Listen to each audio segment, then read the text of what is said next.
Hey, in keeping with our video tradition, I thought I'd send you this message like this. Sorry about the background noise. I'm sitting outside with the top down. I'm in between clients, so I just pulled over someplace. So sorry about all that in the background. I wanted to, there were two things I wanted to say. One is thank you for letting me be a part of your project, because it means a lot to me, and I'm honored by it, and I think it's a fantastic project. So thank you for letting me be a part of it.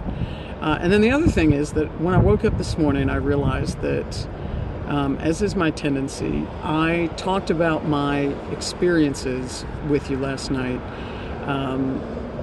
in the best possible light, and with the intention of being positive and seeing the good in it, and that is how I live with it and use it now and in the course of the experience. I learned a lot from it, and I think I'm a better person for it. But as I was sharing that story with you, I realized that one of the things I also do is try to spare people having to confront the darkness that was also a big part of that experience. It doesn't feel good. It's also sort of hard to wrap your mind around in this day and age what it was like 25 years ago. So a lot of times it just sounds very foreign, and I don't want to sound embittered. I also don't want to put that kind of discomfort in front of people, which is, that's my issue.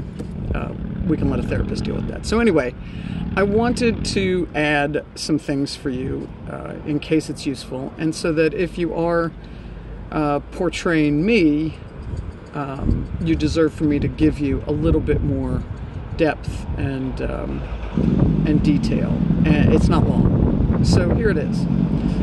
When I was a little kid, I was in high school, and the 80s, the AIDS crisis was just starting to pick up. People were just starting to understand AIDS, and it was afflicting primarily the gay male community. But it became known as the gay cancer back then. And the first time I remember ever hearing anything about gay people was when I heard my father say that he was glad about AIDS and that it was God's answer to gay people. That sounded wrong and horrid to me when I was in high school, but I didn't really have any frame of reference because it just wasn't something you thought about, and I didn't know at the time that I was gay. So that framed my understanding of the way that the world looks at and feels about gay people. And then there were a million other things. People lost jobs. People were beat up. Friends of mine were beat up. People lost housing. There was no protection for folks. So as I was coming of age as an adult, if there were people around me who I knew to be gay, the experiences that I saw were horrid and hateful. And the worst of those experiences were the people disowned by their families. My first two partners were both disowned by their families. And it was a terribly painful and hateful thing. So I don't think that I fully expressed that. My family and our immediate family and our larger family were all ultimately very good about the issue. So I was a fortunate person in that respect. But it should also be noted that I felt like I should be thanking my family for still loving me.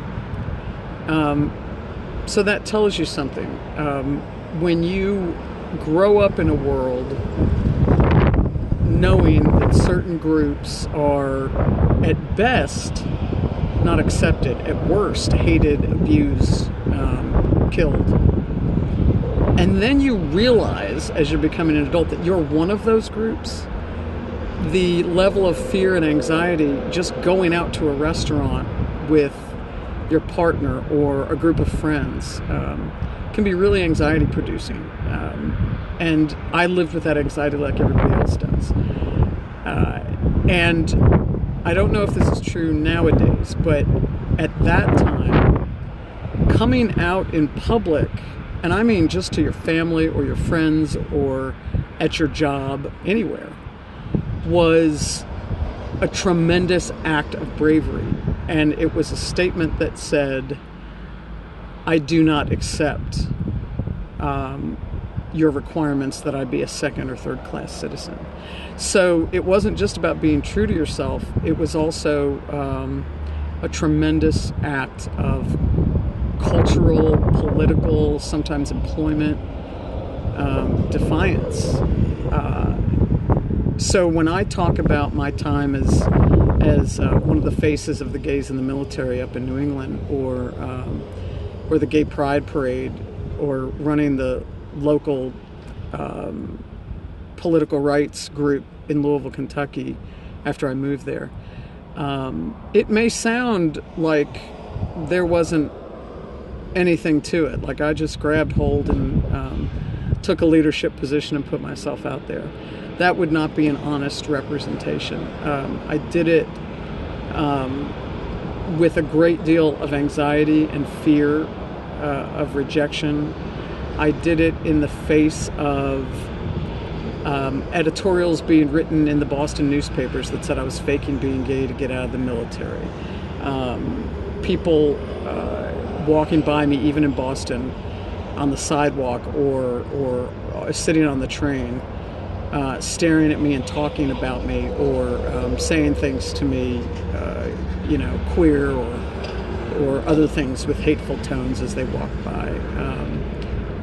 That's not a nice way to live. Then I moved to Louisville, Kentucky, which today is a very progressive, gay-friendly city, but at that time, I could be walking down the sidewalk and have people scream out, fucking lesbian, fucking queer.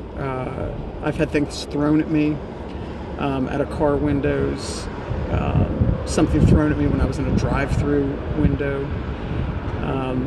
When I was testifying before the city government as we were trying to achieve employment rights, I was spit on many times, sometimes by elderly people.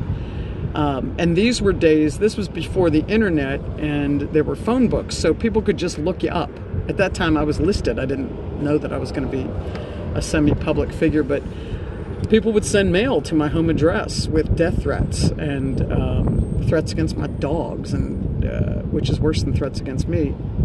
So that was all a big part of my life, and I was surrounded by great family and friends, and I was really lucky to be one of those people. I was really lucky to be a public face of this part of the movement, because when I spoke publicly, people applauded for me, and I felt that kind of love and support from the community.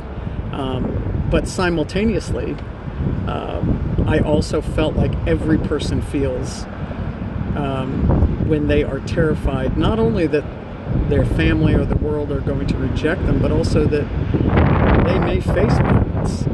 I lost one job after I got out of law school because my lifestyle did not meet with the morality of the employer.